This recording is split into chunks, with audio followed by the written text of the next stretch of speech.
All right, hello and welcome. Today we are diving deep into the world of white wine. It can be a little confusing sometimes, right? So we're going to uncork the secrets behind the labels and hopefully make your next trip to the wine shop a whole lot easier. So let's get into it. I mean, we've all been there. You're just standing there staring at this huge wall of wine bottles. You see names like Chardonnay, Sauvignon Blanc, and you're thinking, I know these names, but what is actually the difference? Well, if that's you, you are in exactly the right place. Okay, so first up, let's get to know the big names, the heavy hitters. These are the grapes that have basically achieved worldwide fame. Think of them as the A-list celebrities of the wine world, and each one has a really distinct personality that we're about to get to know. And kicking things off, we have Chardonnay. Honestly, this grape is the ultimate chameleon of the wine world. It started out in Burgundy, France, but its real secret power is that it's like an incredible actor. It can play a ton of different roles depending entirely on where it's grown and how the winemaker treats it. And you can really see this split personality in action. I mean, look at this. In its original home, the cool climate of Burgundy, France, you can get these super crisp, minerally styles that taste like green apple and citrus. Or you can get rich, complex versions with hints of butter and walnut.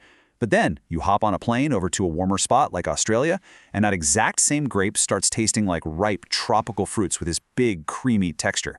It's the same grape, but two totally different stories. And, it's this incredible adaptability, this ability to wear so many different hats that's made Chardonnay a global superstar. It's why you can find it planted in vineyards pretty much all over the world and why it's one of the most recognized white grapes out there, for sure. Now, let's move on to our next star, Sauvignon Blanc. So if Chardonnay is that versatile actor, think of Sauvignon Blanc as the vibrant, energetic pop star. This grape is all about big, zesty, powerful aromas that literally just jump right out of the glass at you. You know a Sauvignon Blanc when you smell it. And just like Chardonnay, where it's from matters a lot. The classic French style from the Loire Valley is a little more restrained, more elegant. It's got high acidity, delicate floral notes, and citrus. But the style that put it on the map for a lot of people comes from Marlborough, New Zealand. We're talking an intense, explosive burst of tropical fruits like passion fruit, plus citrus, and even some herbal notes. It is unforgettable. Okay, time for a little bit of a plot twist. Our next grape, well, it has a family secret. It's a white grape, for sure. But it actually comes from one of the most famous red wine families in the entire world. Any ideas what it could be? And the answer is Pinot Gris. Yep, that's right. This popular white grape is actually a color mutation of the legendary red grape Pinot Noir. They're basically siblings, genetically speaking, which makes Pinot Gris a really unique and fascinating member of the white wine family. So we've met the global superstars. Now let's wander a little bit off the beaten path and meet some regional heroes.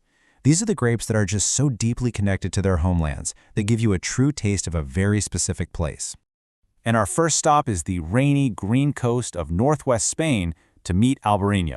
Seriously, just picture the salty sea air. This grape basically bottles that exact feeling.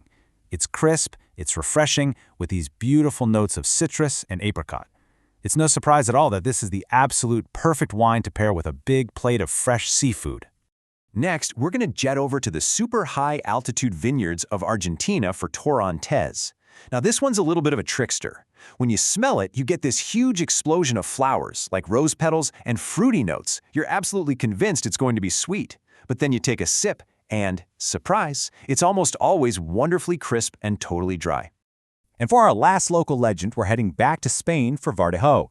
A good way to think of this one is kind of like Spain's answer to Sauvignon Blanc. It's known for being really vibrant and aromatic, and it has this refreshing acidity that makes it just a fantastic go-to bottle when you want something fresh, zesty, and delicious. Okay, so we've got the grape's personality, and we've got the influence of its home, its place. But there is one more absolutely crucial piece of the puzzle: the people. The choices a winemaker makes in the cellar have a massive, massive impact on how that wine is going to taste in your glass. And one of the biggest decisions they make is what to ferment and age the wine in.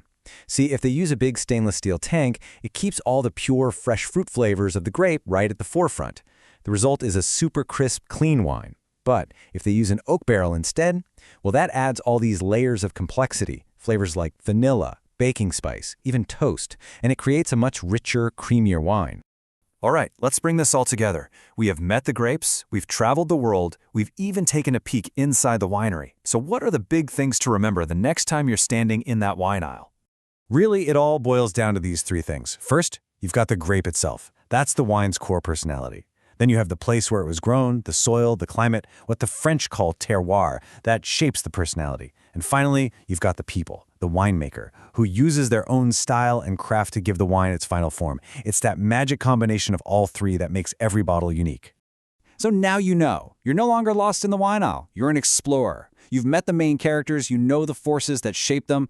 So the only question left is, which one of these amazing stories are you going to choose to pour into your next glass? Cheers to that.